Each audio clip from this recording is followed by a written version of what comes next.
de que todo cristão também tinha que guardar a lei do Espírito Santo, a lei de Deus, como cultura. Qual é esta lei? Reconhecer que alguém morreu no meu lugar. E pelas suas pisaduras eu fui sarado. E eu me tornei o templo do Espírito Santo. Eu sou a casa de Deus. Logo, a forma de vestir, de andar, começa a mudar aqui. Porque esta pessoa se tornou a casa de Deus. Veja que Deus não quer viver na madeira, na casa de feira de madeira. Não quer viver na casa de feira de tijolos, casa de feira de ouro, de prata, de diamante. Ele escolheu o homem. Ele escolheu uma mulher. Ele escolheu uma criança. Ele escolheu uma idosa para viver naquele corpo. Veja que o corpo é muito importante. E o corpo é feito de matéria. Durante um tempo, depois de um tempo, o corpo cansa e apodrece. Fica esqueleto. E a alma volta para o Pai das almas. E o espírito também volta para o Pai dos espíritos. Aleluia. Mas o corpo fica enterrado na terra, porque o corpo pertence à terra. A Bíblia diz no Gênesis que Deus formou o homem do pó da terra. Mas é neste corpo onde Deus quer ficar. Então, se nós compreendermos que até os judeus não reconheceram aquele que veio para eles, significa que Deus criou um plano. E hoje vamos lá ver qual é o plano que Deus tem para os cristãos. Porque tornou todo cristão. O muçulmano não é templo do Espírito Santo. O judeu também não é templo do Espírito Santo. Significa que os judeus que não creem em Jesus não têm Espírito Santo. O muçulmano não tem Espírito Santo. Mas não é porque eles não vivem. Inclusive, os judeus são os milhões de ricos do mundo, mas têm Espírito Santo. Não há nenhum judeu que não crê em Jesus que tem Espírito Santo. Pode andar com o Espírito Santo. Pode estar com o Espírito Santo. Mas não há Espírito Santo nele. Aleluia.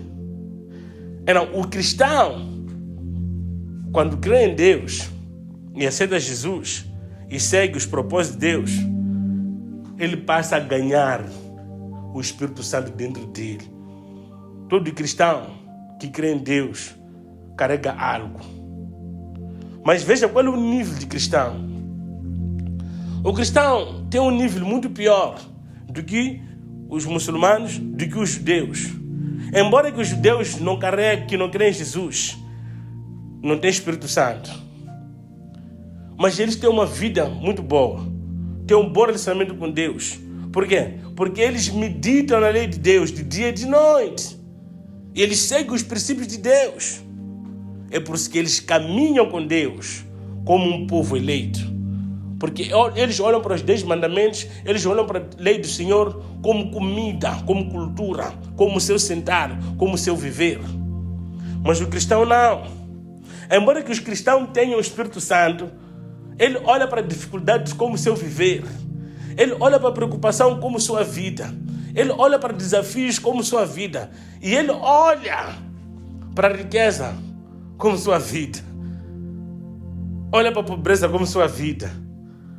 Olha para as coisas como sua vida. Muitos cristãos nunca olharam para Deus como sua vida.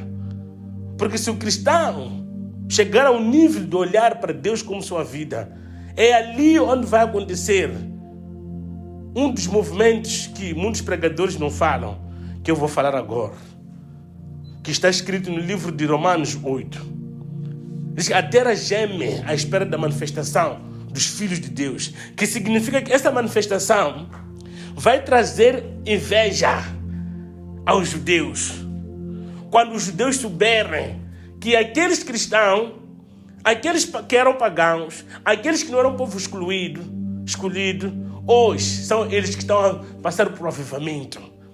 São eles que estão a fazer projeto. São eles que estão a prosperar. São eles que estão, tá vendo, né?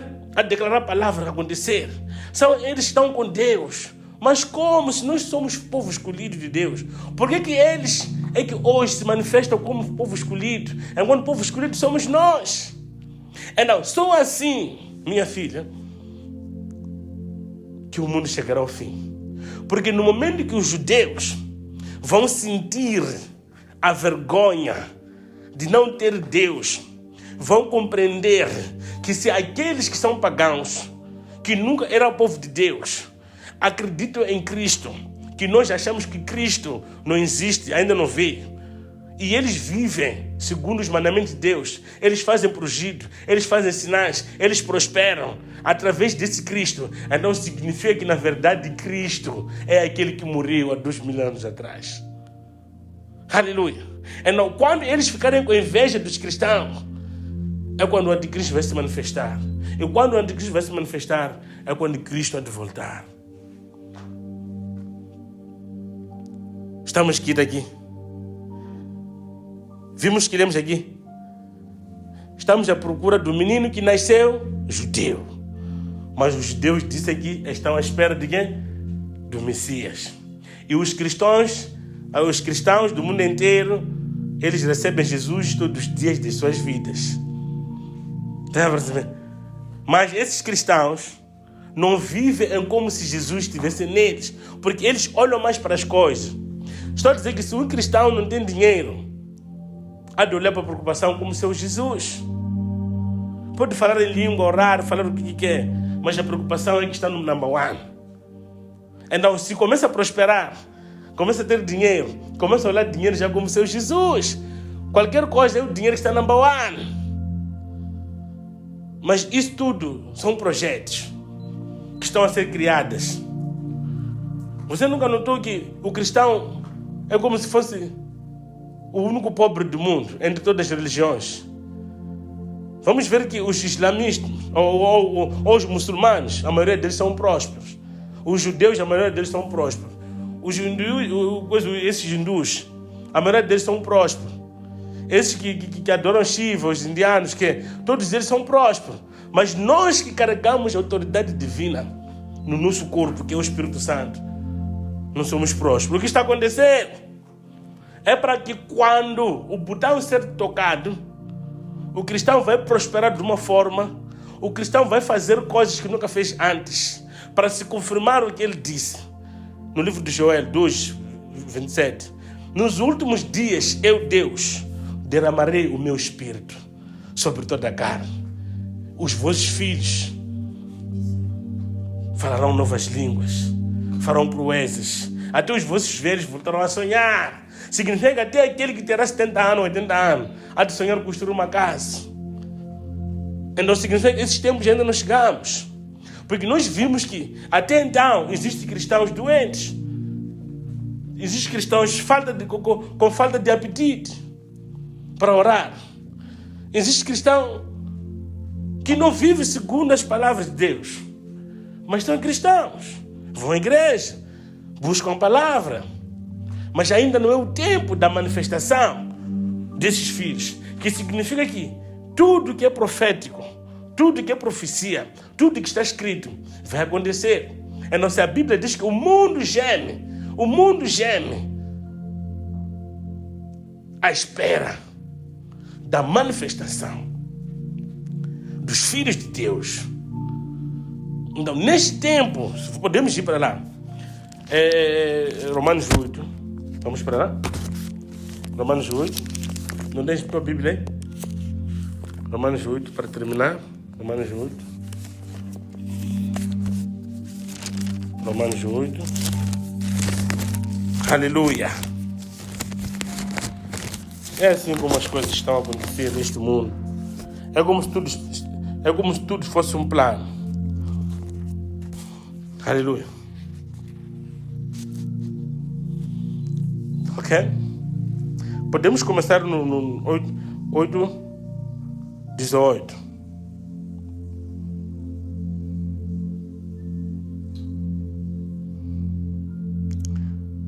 Ok? Eu vou estar a ler aqui. Porque para mim tenho por certo que as aflições deste tempo presente não são para comparar com a glória que em nós há de ser revelada. Está a perceber aqui? Está a dizer por quê?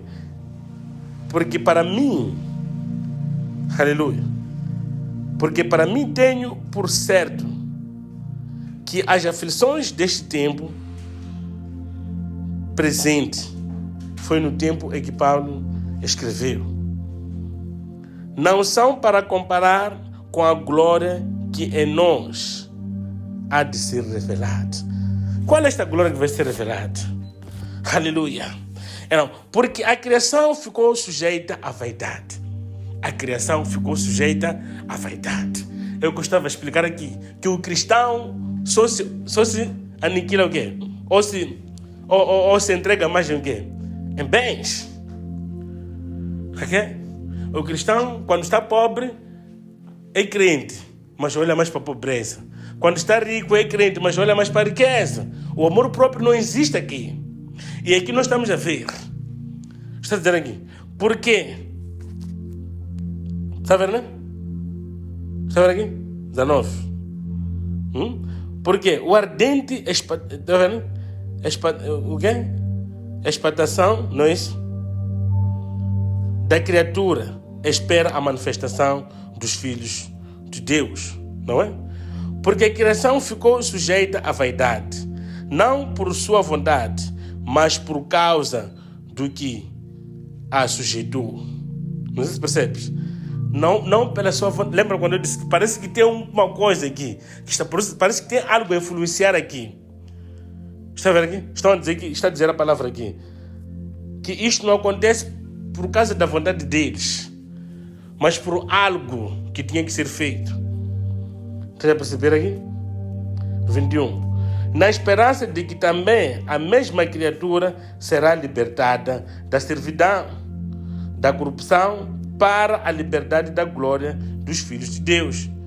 Nós estamos juntos aqui? Porque sabemos que toda a criação geme e está juntamente com dores de parto até agora. E não só ela, mas nós mesmo que temos as primícias do quê? Do Espírito. Está vendo? Quando eu disse o cristão, embora tendo o Espírito, lembra? Mas continua a olhar para a pobreza como algo mais importante do que o próprio Deus. E quando já tem condições, olha para a riqueza como coisa mais importante do que o próprio Deus. Mas embora que este cristão tenha o Espírito Santo. Aleluia. E aqui está escrito a palavra.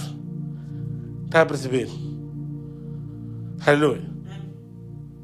Estávamos aonde? No 23. Estávamos aonde? No 23.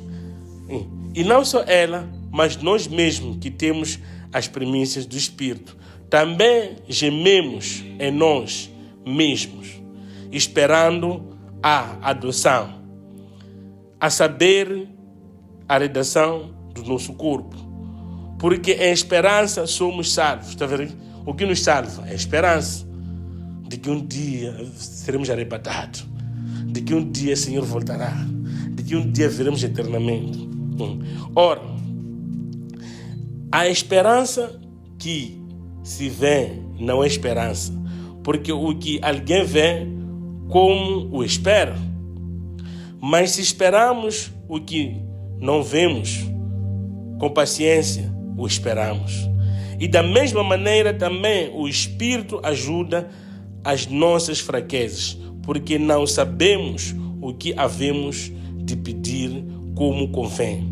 Mas o mesmo Espírito intercede por nós com gemidos inexprimíveis.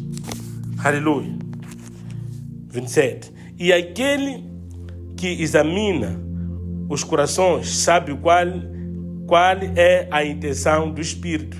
E é ele que, segundo Deus, intercede pelos santos. Aleluia.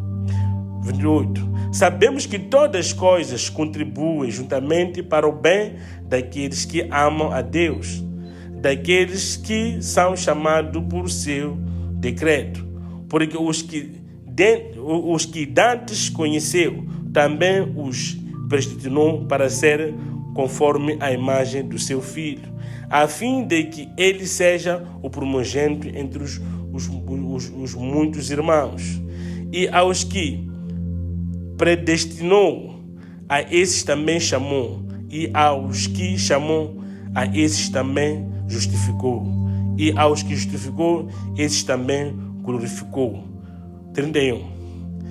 Que diremos, pois, estas coisas? Aliás, que diremos, pois, estas coisas? Se Deus é por nós, quem será contra nós? Aleluia. Compreendemos esta palavra. Ela nos diverte. O que diremos nós? Quem será contra nós, se Deus é por nós? E diz que a terra geme à espera da manifestação dos filhos de Deus. E também, se nós hoje não conseguimos olhar para Deus da mesma forma como deveríamos, não é nossa causa, mas sim o Espírito que está em nós é que faz isso. Aleluia. Significa que tudo que nós vivemos é programação. Por exemplo, você pode evangelizar alguém e negar, você até se sentir mal. Enquanto não, é porque é programação. É programação. A pessoa pode ir numa igreja, achar que aqui não está bem, depois voltar para casa, ir noutra igreja. Tudo isso é programação. Porque existem leis que já foram estabelecidas. Existem leis que foram estabelecidas. Se Deus é por nós, quem será contra nós? Significa que o Deus é que passa a já ser nosso guião. Através do Espírito dele que está em nós, através do Espírito dele que evangeliza aqui na terra,